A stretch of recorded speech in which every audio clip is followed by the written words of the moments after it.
یہ عشرہ ذی الحجہ کے پہلے 10 دن ہیں۔ تو انہی 10 دنوں کے اندر اعمال جو کیے جاتے ہیں ان کا اجر و ثواب نبی مکرم صلی اللہ علیہ وسلم نے فرمایا کہ سال کے زمانے کے کسی بھی دنوں کے اندر کیے گئے اعمال ان 10 دنوں کے اندر کیے گئے اعمال سے افضل نہیں ہیں۔ یعنی عشرہ ذی الحجہ کے پہلے 10 دنوں کے اندر کیے گئے نیک اعمال ان کا اجر و ثواب ان کے علاوہ کسی اور دنوں میں کیا گیا عمل، کوئی بھی نیک عمل وہ اتنا اجر و ثواب کا باعث نہیں ہوگا۔ یعنی ان دنوں میں نماز پڑھنا، نفل پڑھنا، صدقہ و خیرات کرنا، روزہ رکھنا اور دیگر نیکی کے کام کرنا،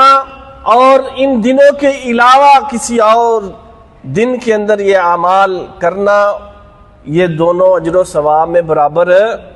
نہیں ہے، بل اللہ کو انتہائی محبوب ہے، سب سے زیادہ محبوب ان دنوں کے اندر کیا گیا عمل ہے۔ تو فرمایا فاکثروا فیہن من التہلیل والتکبیر والتحمید، چنانچہ ان دنوں کے اندر کثرت سے تحلیل یعنی لا الہ الا اللہ، اور تکبیر یعنی اللہ اکبر، اور تحمید یعنی الحمدللہ، ان اذکار کا کثرت سے ورد کیا جائے، ان کو بار بار پڑھا جائے۔